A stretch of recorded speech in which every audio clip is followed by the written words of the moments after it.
Good morning student, class 11 और 12। 11 और 12 वालों को आप लोग को संधि पढ़ा रही थी। संधि में आप लोग को व्यंजन संधि के प्रकार बतलाया जा रहा था। व्यंजन संधि में आप लोग को आज मु अनुस्वार और अनुस्वारस्य यही परस्वर्ण संधि के बारे में बतलाऊंगी। तो आपका मु अनुस्वार जो है सूत्र है और इस संधि का नाम है अनुस्वार संधि। ठीक है, इंटर में जो है सूत्र दिया है कि मु अनुस्वार, तो मु अनुस्वार कौन सा संधि है, पेपर में दे दे कि मान लीजिए बतलाया ये कि मु अनुस्वार जो है कौन सा संधि है, तो मु अनुस्वार जो है अनुस्वार संधि है। ठीक है, आपका दे दिया कि मु अनुस्वार से यही परस्वर्ण कौन सा संधि है, तो परस्वर्ण संधि है। तो इसके बारे में हम आज आप लोगों को बतलाऊंगी। दिया है कि अनुस्वार संधि, अनुस्वार संधि जो है का सूत्र है में मु अनुस्वार। अब अनुस्वार संधि का सूत्र है मु अनुस्वार, तो इसका आप लोगों को किताब में जो है इंटर में बस सूत्र दिया है मु अनुस्वार। तो मु अनुस्वार जो है कौन सा संधि है, तो अनुस्वार संधि है। ठीक है, अब इसका परिभाषा होगा कि जब पद के अंत में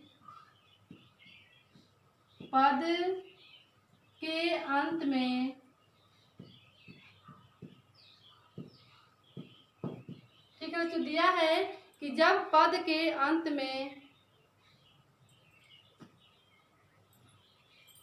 म के बाद कोई भी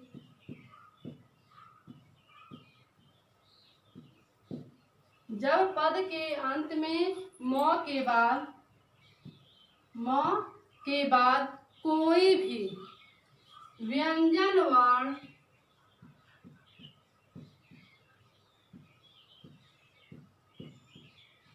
आता है, ठीक है, जब पद के अंत में म के बाद कोई भी व्यंजन वर्ण आता है तो म के स्थान पर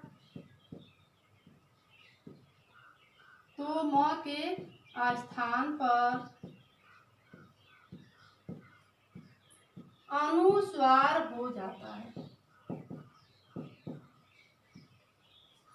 अब अनुस्वार का चिन्ह तो आप लोग जानते ही होंगे कि जिसको हम अंक का मात्रा बोलते हैं, अनुस्वार का चिन्ह हो जाता।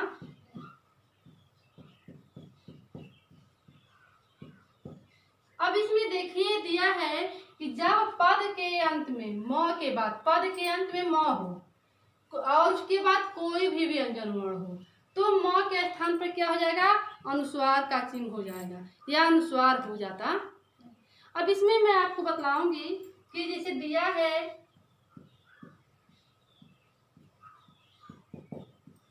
हरिण प्लस बंदे। अब देखिए इसमें क्या दिया है कि जब पद के अंत में म हो तो पद के अंत में क्या है आपका म है और म के बाद कोई भी व्यंजन वर्ण हो तो म के बाद कोई भी व्यंजन वर्ण है। ठीक है, तो म के स्थान पे क्या हो जाएगा, अनुस्वार का चिन्ह हो जाएगा। तो यहाँ पे क्या हो जाएगा आपका अनुस्वार का चिन्ह हरिण बंदे। ठीक है, अब आपको इसे दे दिया कि त्वम करोसि।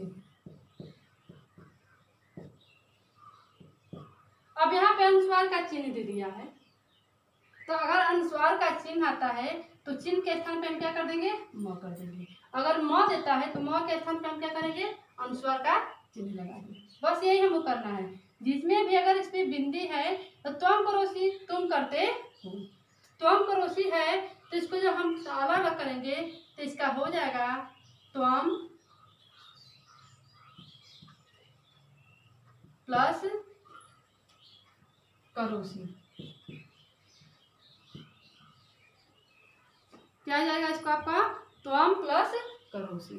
ठीक है, इसी तरह दे दिया है आपका कि अहम प्लस गच्छामि। तो यहाँ पे म दे दिया तो म के स्थान पे हम क्या कर देंगे, विसर्ग का चिन्ह लगा देंगे, मतलब अनुस्वार का जो है हम चिन्ह लगा देंगे तो क्या हो जाएगा आपका अहम गच्छामि।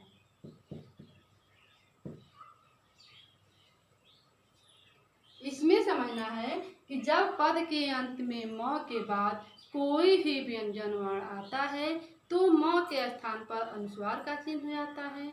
अगर पहले ही आपका अनुस्वार का चिन्ह लगा हुआ है तो अनुस्वार के चिन्ह के स्थान पे हम म लगा देते हैं।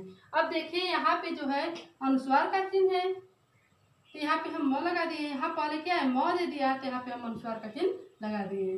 अब तो यहाँ पे पहले अनुस्वार का चिन्ह लगा हुआ है तो अनुस्वार के चिन्ह के स्थान पे हम क्या लगा दिए हैं, ये म लगा दिए हैं। ठीक है, तो इसमें बस हमको ये देखना रहता है कि अगर म है तो म को हम अनुस्वार का चिन्ह लगा देते हैं, अगर अनुस्वार का चिन्ह है तो उसके स्थान पे हम म का चिन्ह लगा देते हैं। ये तो है आपका अनुस्वार संधि और मोह अनुस्वार। अब आपका जो है परस्वर्ण संधि सूत्र है अनुस्वारस्य यई परस्वर्ण। तो इसको पहले हम जो है यई जो है प्रत्याहार है तो इसको हम पहले जानेंगे कि यई प्रत्याहार में कौन कौन से शब्द आते हैं।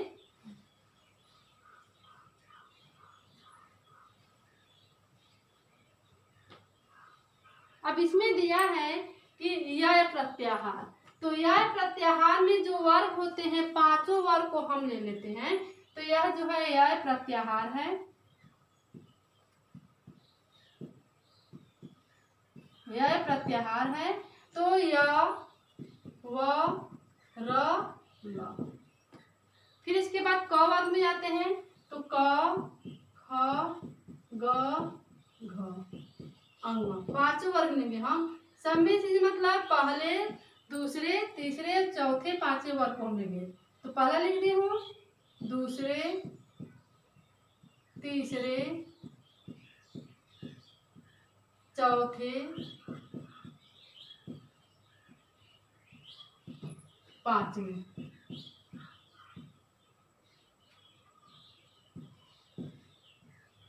वर्ग वर्ण है। ठीक है, तो क वर्ग है,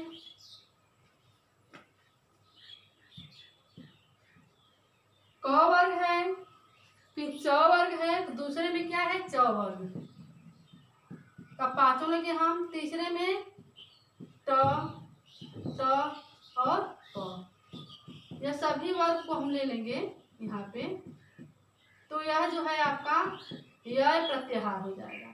अब दिया है कि अनुस्वारस्य यई परस्वर्ण, तो दिया है कि अनुस्वार का चिन्ह तो जानते हैं आप लोग, तो इसका परिभाषा हो जाएगा कि जब किसी पद के बीच में, मध्य मतलब क्या होता है बीच में, जब किसी पद के बीच में स्थित अनुस्वार के बाद, जब किसी पद के बीच में स्थित अनुस्वार के बाद यह प्रत्याहार आए तो, ठीक है, जब किसी पद के बीच में, पद मतलब क्या होता है कि बीच में, अनुस्वार के बाद यह प्रत्याहार आए तो अनुस्वार के स्थान पर सदैव उस वर्ग का पंचम वर्ग हो जाता है। जैसे मान लीजिए कि क वर्ग में पांचवा वर्ग क्या है आपका अंग है, य है, ये आपका क ख ग घ अंग, च छ ज झ ञ, त थ द ध र, प फ ब भ म और न, यही आपका पांच वर्ग है। तो दिया है इसमें कि जब किसी पद के बीच में स्थित अनुस्वार के बाद यह प्रत्याहार आए तो अनुस्वार के स्थान पर सदैव उस वर्ण का पंचम वर्ण हो जाता है। तो पंचम वर्ण का मतलब क्या होता है आपका अह, अंग मतलब कुछ नहीं, न मतलब भी कुछ नहीं, म यही देता है ना आपका। तो इसमें हम पढ़ेंगे उसके बाद बतलाएंगे। जब किसी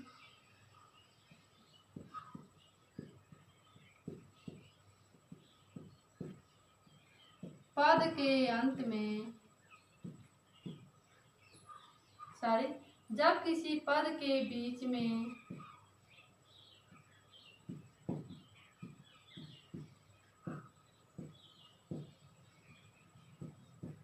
ठीक है, जब किसी पद के बीच में स्थित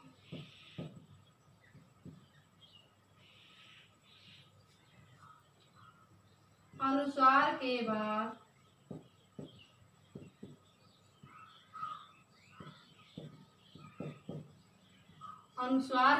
बाद यह प्रत्याहार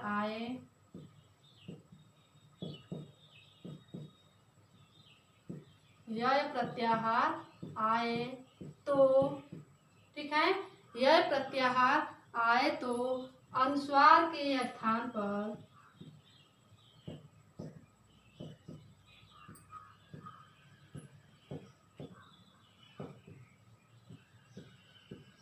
सदैव उस वर्ग का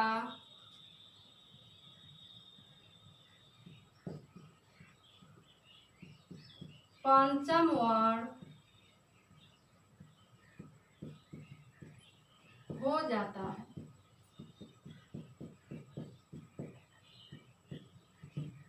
अब जैसे मान लीजिए दे दिया है आपका, दोनों तरफ से बतलाया जाएगा कि शांत। अब देखिए दिया है कि जब किसी पद के बीच में मध्य में स्थित अनुस्वार के बाद, स्थित अनुस्वार तो अनुस्वार का चिन्ह लगा हुआ है, अनुस्वार के बाद यह प्रत्याहार आए तो यह प्रत्याहार में तो है आपका, तो अनुस्वार के स्थान पर सदैव उस वर्ग का पंचम वर्ण हो जाता है। तो त वर्ग में हम देखें कौन सा वर्ण है, तो त वर्ग में क्या है आपका दिया है ना, त वर्ग। तो त वर्ग में क्या है, त, थ, द, ध, न। अब देखिए यह त वर्ग है, यह व्यंजन है त ना, तो त वर्ग में जो है त व्यंजन में पांचवा वर्ण क्या आता है, न आता है। तो अनुस्वार के स्थान पे हम क्या कर देंगे, न कर देंगे, तो यहाँ पे क्या हो जाएगा आपका शांत। दिया है ना कि जब किसी पद के बीच में स्थित अनुस्वार के बाद यह प्रत्याहार आए तो अनुस्वार के स्थान पर सदैव उस वर्ग का, मतलब जो यह प्रत्याहार है, यह अय प्रत्याहार त है, तो त वर्ग का पंचम वर्ण हो जाता है। त वर्ग का पंचम वर्ण क्या है, न है। त वर्ग का पंचम वर्ण क्या है आपका, न है। ठीक है, उसी तरह दे दिया है आपका कि कुंठित प्लस ठित।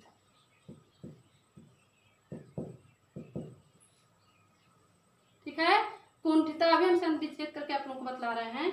तो दिया है कि ये अनुस्वार का चिन्ह हो गया, यह क्या है आपका ठ है। तो ठ को हम देखें कि किस वर्ग में यहाँ आता है, तो ट, ठ, ड, ढ और यही है ना आपका।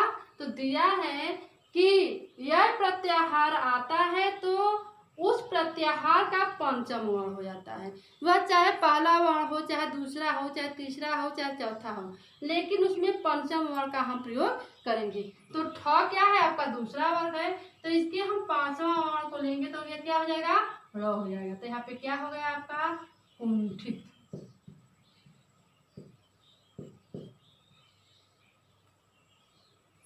ठीक है बच्चों, अब इसमें एक देखेंगे आपका दिया है कि कुंचित।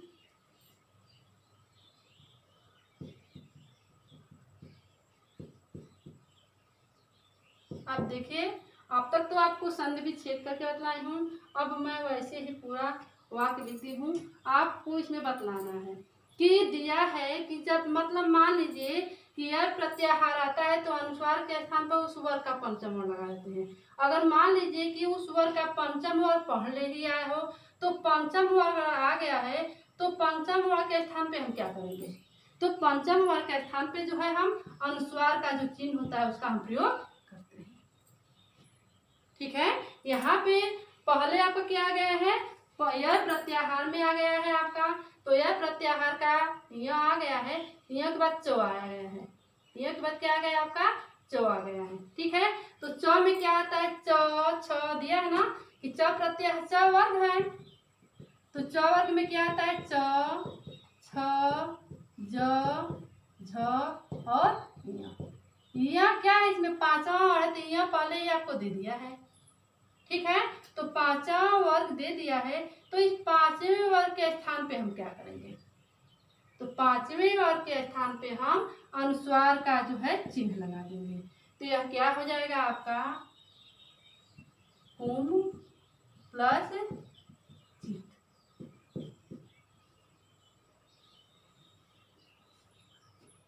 ठीक है बच्चों, ये क्या हो गया आपका? कुम प्लस चित। समझ में आया आप लोगों को?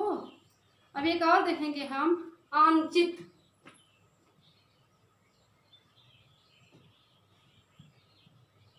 अन प्लस चित। अब इसमें बस हमको यही देखना है कि अगर अनुस्वार का चिन्ह है तो अनुस्वार के चिन्ह के बाद जो आय प्रत्यय आता है, तो आय प्रत्यय के हम पांचवें वर्ग को ले लेते हैं। तो अब च वर्ग में जो है आय प्रत्यय में य आ गया है। ठीक है, और यहाँ पे आपका अनुस्वार का चिन्ह लगा हुआ है, तो अनुस्वार के चिन्ह के स्थान पे हम पांचवा वर्ग कर देंगे आपका य। अगर यही आपका जैसे इसमें दिया है कि पहले यह दे दिया है, तो उसके स्थान पे हम क्या लगा दिए हैं? अनुस्वार का चिन्ह लगा दिए हैं। अब इसमें जो है पहले ही यह दिया है और यह मतलब और जो है आपका यह अनुस्वार का चिन्ह है, तो अनुस्वार के चिन्ह के बाद यह प्रत्याहार का च आया हुआ है। यह प्रत्याहार का क्या हुआ है? च। तो च वर्ग है, तो च वर्ग का पांचवा वर्ग क्या होता है उसी को हम लिखते हैं। ठीक है बच्चों, तो यहाँ पे जो है आपका ये अंकित है, तो क्या हो जाएगा आपका? अन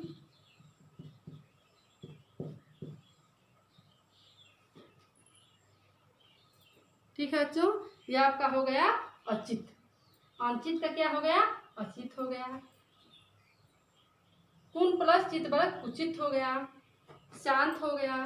ठीक है, ऐसे हम इसका जो है परस्मरण संधि का जो है हम प्रयोग करते हैं। बस आपको ये देखना आता है किसी में अनुस्वार का चिन्ह है, तो जिसमें अनुस्वार का चिन्ह है वहाँ पे हम अय प्रत्याहार जो आया है, तो अय प्रत्याहार के पांचवें वर्ग को हम ले देते हैं। तो सब में अय प्रत्याहार है आपका, सब में है, तो जिस जो प्रत्याहार अय प्रत्याहार में आता है, तो हर वर्ग का जो है अय प्रत्याहार में प्रयोग हुआ है। च वर्ग का हुआ है, क वर्ग का हुआ है, त वर्ग का हुआ है, ट वर्ग का हुआ है और प वर्ग का हुआ है। तो सब में हम जो है उस प्रत्याहार के पांचवें वर्ग को लेकर के जो है उसका संधि विच्छेद हम करते हैं। आज की वीडियो में ही तक। Thank you.